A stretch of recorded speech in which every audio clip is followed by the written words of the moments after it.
Welcome to Sunday Night Live, our first programme after Christmas, and we have plenty to share with you. A seasonal address from the Archbishop of York. Krish Kandiah finds important lessons learned in the new Christmas film Roald and Beatrix. And what happens when Jesus turns up at a vicar's door, planning to stay for a while? Hello from me, Pam Rhodes, and how are you? How was your Christmas day? I know that these severe restrictions meant that the chances of meeting up with family and friends as we planned to may have ended up being very limited, and for many people that will have been devastating. But nevertheless, I hope that you were able to celebrate the birth of Christ on earth by having a lovely day. Now, I think there's room for just one more carol before we move on from Christmas. And in case you feel that you've overindulged just a smidge, perhaps slightly delicate today, well, here is a very mellow version of "O Come All Ye Faithful" from the National Methodist Choir of Great Britain and their Jazz Community Church.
There's real pleasure in the sound of Christmas cards dropping through your letterbox, each one representing the thoughtfulness of the friend who wrote it. But imagine if you have a lot of friends to keep in touch with and write cards to, like Stephen Cottrell, the Archbishop of York. You won't be surprised to hear that I send out hundreds of Christmas cards each year. And this year the card was designed by some children from a school here in Yorkshire, and I had to choose the winning card that would be the design. And the card that I chose had an unusual image on it. It was set at night. Mary and Joseph were separated but silhouetted against the night sky. They were travelling, either travelling to Bethlehem or possibly travelling from Bethlehem to escape the terrible massacre of the innocents that Herod inflicted upon the world in his bid to get rid of Jesus. Well, the Christmas story, it's a beautiful story, but you'd be forgiven for thinking, if you looked at Christmas cribs and nativity plays, that it's a really cosy story. Far from it. It's a dark story, it's a difficult story. Mary's a teenage mum.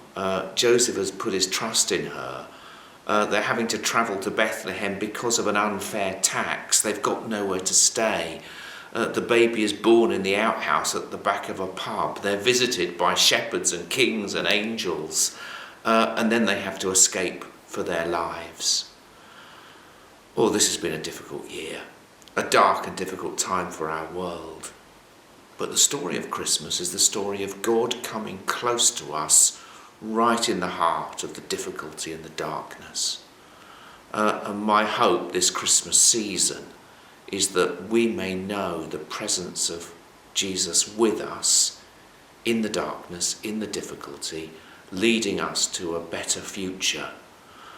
Because that which was born in Mary, that which Joseph put his trust in, is the very presence of God in the person of Jesus Christ. And we can follow him today and let him lead us into a better future. I wonder if you managed to watch any movies over Christmas, and in particular one that was heralded as a lovely family Christmas movie, Roald and Beatrix. It tells the story of Roald Dahl as a young boy meeting up with the author of the Peter Rabbit books, Beatrix Potter. Now, Christian leader Krish Kandiah was lucky enough to get to see a preview of that film just before Christmas, which is when he recorded what we're about to hear from him now, because he thinks that we should all make a point of trying to see this film because it covers important issues that are worth considering. Hi everyone, it's Krish Kandiah here, and I've been given a sneak peek of a beautiful new movie that's going to be coming out over Christmas. It tells the story of a young Roald Dahl, and the true aspect of this story is that he was bereaved as a child of both his father and his sister, and the film hones in on this critical moment in his life. And this little boy is just wrestling with grief and pain and anxiety and loss and fear of what his life is going to be like without his sister, whom in the movie he shares a bedroom with, without a sister who'd been reading to every day from Beatrix Potter. How is he going to live? And he's about to transition to a private boarding school, and is he going to be ready there, and what's that going to be like for him? All these anxieties coming to the surface, and so he decides to run away and catch a train to try and meet Beatrix Potter. His hope seems to be that if he can get her to give him a new story that he could read to his dead sister, his life will make sense again. What a powerful story setup, and I won't spoil the surprises for you for what happens, but along the way he meets some fantastic characters, including a fox and a bona fide gentleman. Nudge nudge, wink wink. So this film is beautiful. It's really well acted. It's got an incredible performance from Dawn French and Rob Brydon, who play Mr. and Mrs. Beatrix Potter. It wrestles with some big and deep issues I think it's important for us as parents and as Christians to help our children wrestle with. So the first is bereavement and loss, and there's a really powerful little quote that happens towards the end of the movie, and it goes like this. This is Beatrix Potter speaking. The animals I write of may well look sweet. The world they encounter is all too real. Just like the children who read my books, we cannot shield children from the realities of life, nor do I choose to. In my books, rabbits get caught by farmers and get baked into pies. Hounds charge about and eat a duck's beloved eggs. Rats sometimes even eat kittens, or they certainly try to. And so far, children have coped with all of this and more perfectly well. How about that for a challenge? The world of Beatrix Potter brings children face to face with some really difficult things. And she seems to respect and trust children enough to be able to help them face these issues.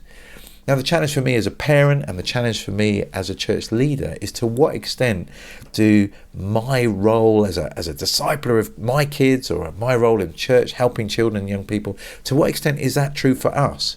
Do we edit out the difficult bits of the Bible so that they're only dealing with the kind of nice, gentle Jesus, meek and mild bits? To what extent is our curricula dealing with issues of grief and loss and disappointment and tragedy, which so many children around our nation are facing right now?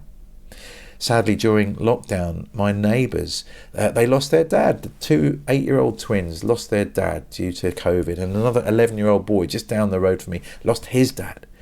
And so thousands upon thousands of children around our nation are wrestling with some really tough stuff right now. Could we, as the church, be a safe place for children to have some pretty hard conversations? We believe that the gospel of Jesus is big enough to deal with everything that life throws at it, and we need to help our children deal with those things too. The second big idea I really appreciated in the film comes through Beatrix Potter's character. She's growing older, she's losing her eyesight, she doesn't want to get new glasses, and her whole view of life is becoming a little bit more foggy. And she was the master, wasn't she, of finding wonder in nature, and now she's losing touch with that because her eyesight's failing. And so there's some big issues here about growing older and getting used to a new life. And again, to what degree do we as churches, as we steward the gospel, help people get ready for that next phase of life? I think we sometimes focus so much on children and young people that we neglect to disciple and equip older people to deal with their transitions in life too. And I think this film raises some big fun issues for us to kind of wrestle with there.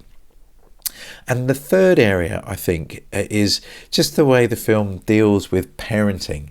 I think one of my favourite characters in the film is Roald Dahl's mother. And she's obviously going through this double loss as well, but still finds time to invest in her young son and almost park her grief a little bit in order to be able to pour compassion and love into her son's life. And they end up going on this incredible adventure together because the mother wants to help her son deal with his pain.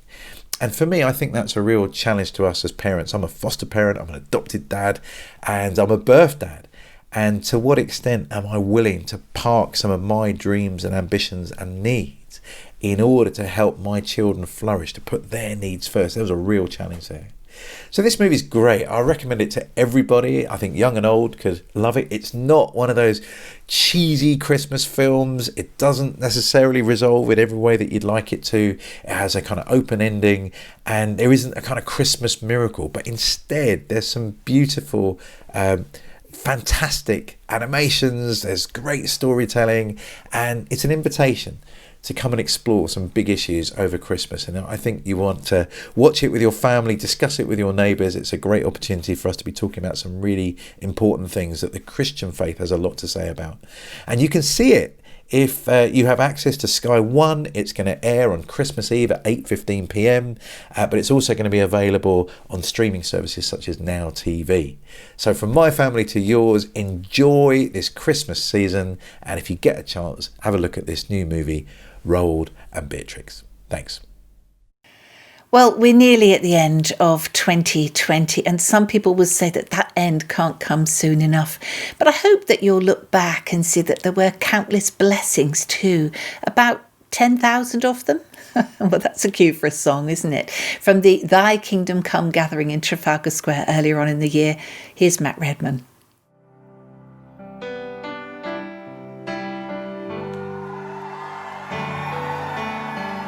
Hey, you all lead this today, okay? Here we go. Bless the Lord.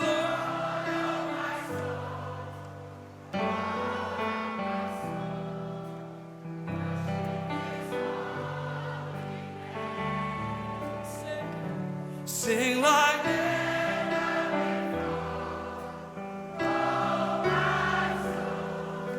I worship your holy name. Bless the Lord, oh my soul. Oh my soul, I worship his holy name. And sing with everything today. Sing like never before. Oh my soul, I worship your holy name. The sun comes up, it's a new day dawning. It's time to sing your song again. Whatever may pass and whatever lies before me, let me be singing when the evening comes. We'll still sing. Bless the Lord, oh my soul, oh my soul, and worship his holy name. And sing like never before. Oh my soul, I worship your holy name.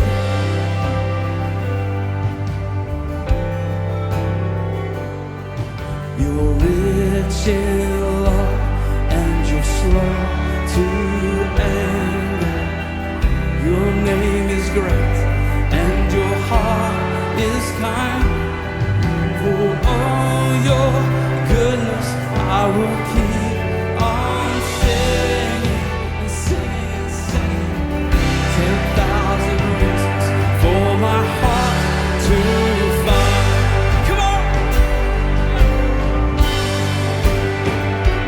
Bless the Lord, oh my soul, oh my soul, and worship his holy name. Sing like never before. Oh my soul, I worship your holy name. Oh, you're so good, you're so good, you're so kind. You're so merciful, you're so majestic, you're so great. So many reasons to worship him. We give you glory, we give you glory. We worship your holy name. And on that day when my strength is failing, the end draws near and my time has come, but still my soul will sing your praise unending, yes. 10,000 years and then forevermore. Oh Jesus, on that day when my strength is failing, well the end draws near and my time has come. Jesus, still my soul will sing your praise, your praise that made 10,000 years and then forevermore. We love you, Lord.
Well, there's only one item to introduce in this second half of the programme, a thought-provoking and very entertaining performance that the wonderful Adrian Plass had a hand in writing, along with Rob Gillian, who was an actor for many years before he became a priest, and who's recently been appointed as the Bishop to the Arts in the London Diocese of Southwark.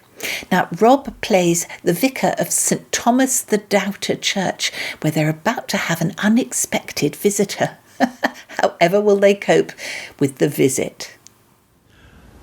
Our God is a God of surprises, and God has an imagination. In the book of Genesis, we learn from the message interpretation that God imagined us and we came into being. Jesus is wonderful, the art of telling stories and asking us to use our imagination. And so I'd like to perform for you an extract from a 2-hour one-man show that I devised with the help of Adrian Plass. It's called The Visit. I've performed it in theatres, in schools, prisons, care homes, cathedrals and churches, and for the first time now on YouTube. Now, as I said, I want you to use your imagination. I play the part of the vicar of St Thomas the Doubter's Church. Now, he's a very efficient priest who runs a very tight ship. And one day, he receives an extraordinary phone call from his bishop, who has invited a very special guest to spend some time in the parish, and is sure he'll be made very welcome. I hope it might spark some thoughts about the church in this new generation, and perhaps to sing a new song and be sure that we welcome this special guest every time we minister in the church. Hope you enjoy.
Thanksgiving, Bishop there, that's put it.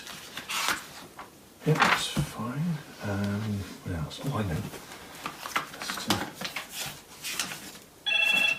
know. Hello, St Thomas the Doubter Vicarage. Oh, hello, Bishop. Yes, I'm very well, thank you. How are you? Good. What could I do you for? A visitor? To this parish? Yes, absolutely. We're always happy to welcome visitors. When are they likely to be here? Next Sunday? Yes, that's fine. And who is it that we're going to be welcoming? Sorry? What? No. Oh my God, no, that's fine. Well, thank you so much for thinking of us. Oh, we'll make him very welcome. Oh, thank you, Bishop. Yes, indeed. Thank you. Take care. God bless. Bye-bye. Bye.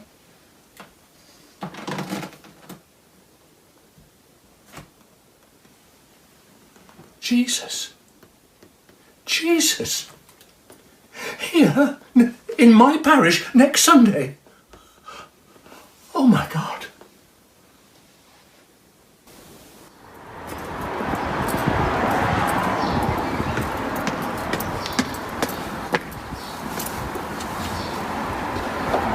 You know, our church is very okay.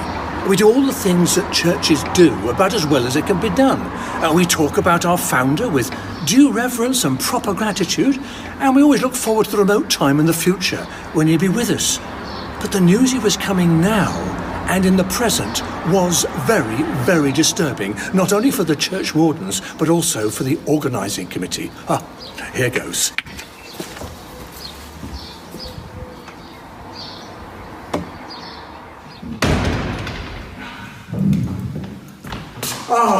Welcome everyone. Yes, what a special time it is, eh? Now, before we start the meeting, I think I'd like to start in prayer. But before I could open in prayer, Harry, one of my church wardens, was up on his feet. No. This simply won't do. It can't just turn up. I mean, we've already organised all the services for the month. I mean, how are we going to organise? Tell me that. Well, don't worry about organisation. I mean, we will do that, but can you imagine Jesus leading us in a Bible study group, for example? It'd be really exciting, yes? Well, she got glum too. She came forward. Well, for once, I agree with Harry. I think it's in very bad taste, Jesus coming back in the flesh. All right, all those years ago, they were expecting something momentous. But now, I don't think it's a very good idea at all. I'm with you, Sheila, I'm with you. I mean, well, tell me, how are we going to prepare? Tell me that. Right, I mean, how were we going to prepare? I mean, can you imagine Jesus coming here back for evensong? I mean, it's rather like Shakespeare coming back to life, leaning over the shoulder of the director of the Royal Shakespeare Company while he's directing one of his plays. Well, but this is far, far worse. And then Mary, young lady who's got a wonderful spirit. She's very young, she's got a very wise head on young shoulders. She'll know exactly how to handle it. Mary, come and give us some of your wisdom. Yes, Reverend Rob, will he know everything? Well, yes, I suppose he will. Why? Well, if he does know everything, then I'd better tell you. You see, she started telling me a whole host of sins she's committed, which, I mean, shocked the two church wardens who overheard her. For me, well, I actually found her more interesting. It was almost bewildering as the initial news. But we had to organise, we had to do something, and Sheila, ever practical, steps forward again. Well, it sounds as though he's going to come, whether we like it or not. So, we first of all need to decide, who is Jesus going to be staying with? Oh, yeah, you're right. Well, if you ask me, I think that he should stay with someone who's the same at church as they are at home. Yeah. Mary then pipes up, looks around the congregation and says, well, I suppose you'd better stay in a hotel. Thank you, Mary. Thank you, Sheila. Thank you, Harry. Now, we've really got to get organised. And I've made a list, so listen up. Listen up, committee. Now, where are we? Here we are. Yes, Margaret. Can you make sure there are no chipped cups in the kitchen and get the hospitality team on the go and really go all out? Yes, thank you. Kevin, now I know we haven't had them before, but I think we ought to have some congregational Bibles. So could you get onto the Bible Society and get a rushed order? I'm sure they'll do so in these very important circumstances. Thank you, Kevin. Bill, can you muster the team to make sure that the brasses are brilliant, the carpets are cleaned and are pristine? Can you make sure there's no candle wax on that special red carpet that we use for weddings? Thank you. And Sheila? Harry? Just oversee everything, will you? And we need to discover who's going to be staying with. Mrs. Johnson, he's staying with you, okay? And so can you make sure, I don't know what Jesus eats, but can you make sure your freezer's full? Well done, thank you. Now, for me, what do I need to do? I've got so much to do. We've got to have the best service sheets and pew sheets. There's such a lot, but I'm sure you'll all manage. Get going. We've only got a week, and he'll be here. Take care.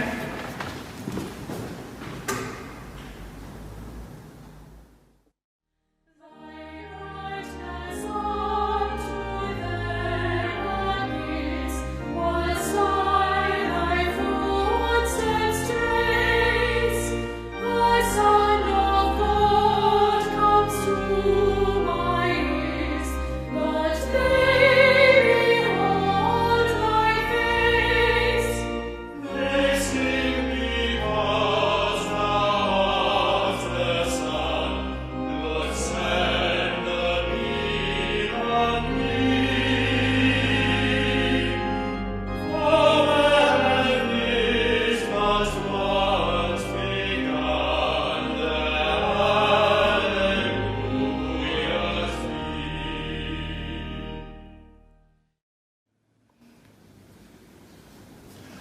Well, Sunday arrived, and sure enough, he came.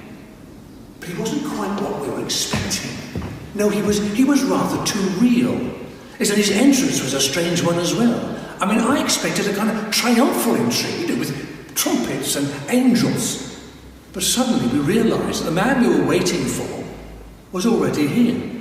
And I hadn't even recognised him. He was sitting in the back row. Well, thank goodness somebody did. So I called him out to join the service. Please. He came out and he stood here and he said, and you're not going to believe it, he said, has anyone got a sandwich? A sandwich? At evensong? Well, Margaret, she went round to the kitchen, she got him a cup of tea and a sandwich. She came back, gave him to him with a cup and a plate and the sandwich, and he sat here on the chancel steps, drinking his tea, eating his sandwich, without the slightest bit of self-consciousness. Well, completely threw me. I mean, I had the order of service especially printed out, so I tried to give it to him. I just couldn't. I don't know what it was. He made me so frustrated. And then he put down his cup and his plate, and he stood up and he looked around the congregation, as if he was looking for a friend he knew or a face he recognised. And a lady in the fourth row put up her hand. Jesus went down to her, put his arms around her, and she started to weep. And then others in the congregation, they moved over across to her, and they knelt down with him, and they were all weeping and laughing and praying. And, well, it was most disconcerting in evensong, and everybody else was sitting facing front, not quite knowing what to do. And then he put his hand up, and it all stopped. And he looked across at a young man who was sitting bolt upright, hands clenched beside him, white as a sheet. And Jesus said, "Don't worry." That's all. Just don't worry. Well, those two words seemed to unlock him somehow, because the young man, he jumped out of his seat, he rushed to the front, he fell at his knees, and the whole group gathered again, and they started praying and laughing and weeping. Well, and then Jesus started to go out, and they started to follow him. I said, "Well, where are you going? We normally have the service in here." "Well, don't you want to come with us?" he said.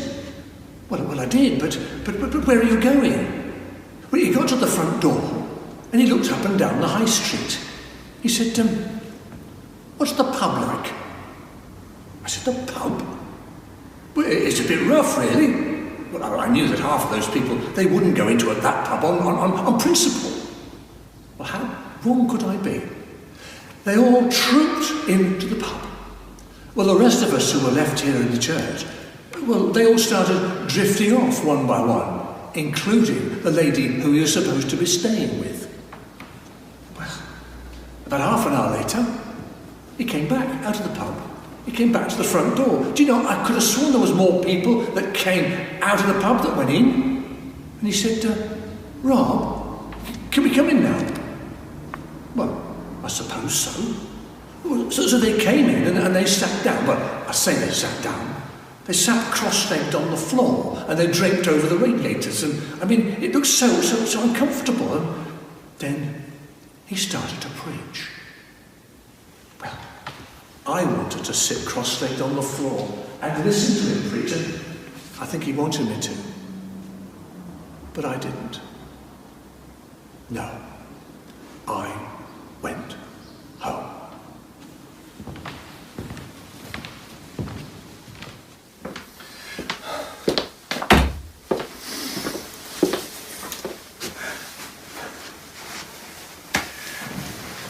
So I came home. Now, I haven't cried, not really cried, since I was a little boy. But that evening, I sat at home and I cried my eyes out. What had I done? I was so stupid. And then suddenly, I realised what I had to do.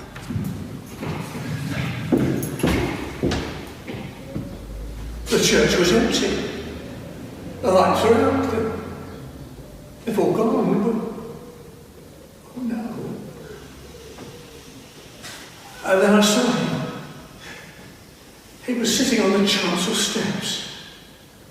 And he stood up when he saw me. Oh. You're still here? Yes, he said, I've been waiting for you. You took your time. You know, I'm staying in your house tonight. Okay? My house. You want to stay with me? Oh, that's wonderful. Oh, well, come on with it. I've got lots to show you. Come on.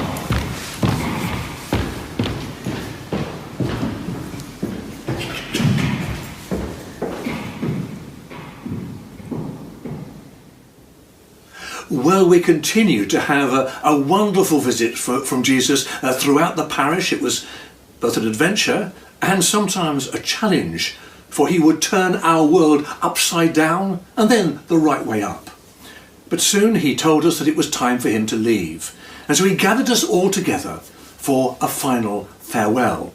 And I wrote some notes about what he said, and I'd like to share it with you now. Today, he said, I must go. My visit is over. But before I leave, I wanted to talk to you for a little while about sin. Funny word, sin, isn't it? Old-fashioned somehow. But you know, during this visit, he said, some people have said to me, and I appreciate their honesty, it's all right for you. You never sinned. You had it easy. After all, you're the boss's son. Now, the people who say that, they've got a point in a way. I do love my father so much that it will be agony for me to hurt him. But I want you to realise something. You see, I had the capability, the opportunity, and the power to do more, to have more, to indulge myself more than anyone else has ever lived. I had spirit unlimited, I had power unlimited. And I tell you, I was bursting with it. And as I went off into the desert, it was like a teenager wobbling away on a huge motorbike that he hasn't learned how to control yet. Out there in the wilderness, I had to learn how to handle all this power that was surging through me. I faced the fact out there that I could have everything I wanted. Power, money, possessions, the lot. It was all there for the taking. And please don't believe that I wasn't tempted, because I was. I felt a desire for every human indulgence that you do, and I fought it out there in the desert, on my own. And please don't believe that the desert was easy, like in those pictures of me when I was dressed in pure white, dismissing sin with a regal wave of the hand. No, I roasted during the day, and I froze at night. I was hungry and thirsty and always lonely. And all the time, I knew at any moment I could have all that I wanted if I demanded it. But I fought it. And do you know how I managed to fight it? What made me strong through those endless days and nights? Love. Just that. Love. I loved my father more than anything in the world. I loved him with all my heart and my mind and my soul and my strength. And I loved you, even then, as much as I loved myself. And I still love you, he said, each one of you. And what is more, I know about each one of you. I know what you've done. I know what you want, what hurts you, what you're afraid of. I know what you need. Yeah, I know, because in a way that's impossible to explain, I saw. I almost became each of you during the 3 hours that I spent dying all those years ago on that hill. You happened in me. The time I spent on that cross was a nightmare of congealed darkness and despair. A nightmare filled with selfishness, hate, murder, and filth of the most unbelievable kind, and as well as apathy and ignorance and all those trivial unkindnesses that never seemed to matter at the time. In those 3 hours, I knew what it was like to be an addict and a pusher, a torturer and a victim. How it felt to destroy and hurt and damage and gloat over the agony of others. I knew it. I saw it. I felt it. And in the middle of it all, I lost the one I was doing it for.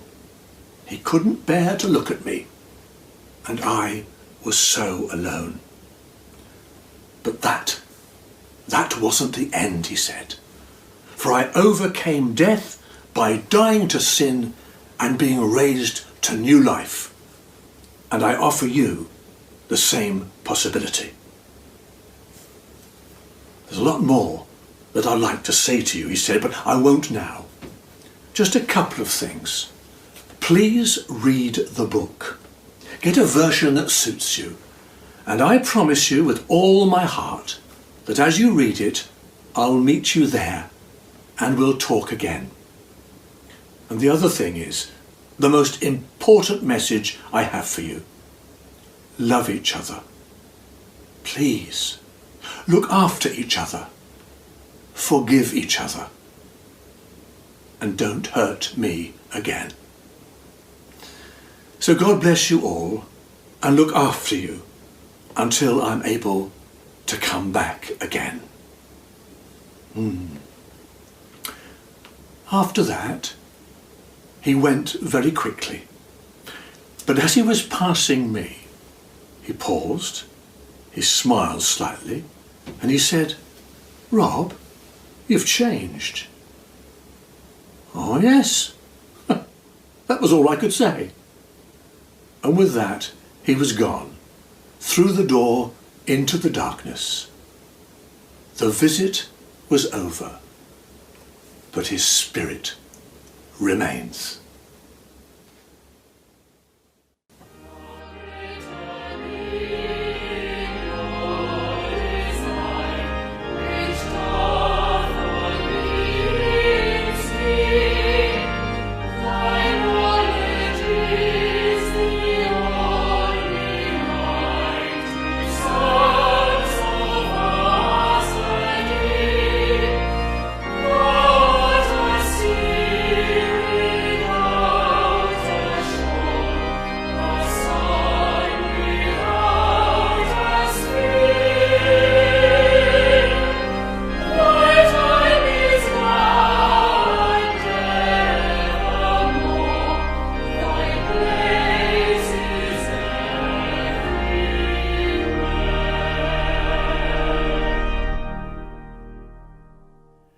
Food for thought there from the vicar of St Thomas the Doubter Church, also known as Bishop Rob Gillian. And that's just about it for Sunday Night Live this week. So don't forget to press the subscribe button if you want to send a message to us. But for the last time this year, this is Pam Rhodes saying goodbye now and Happy New Year.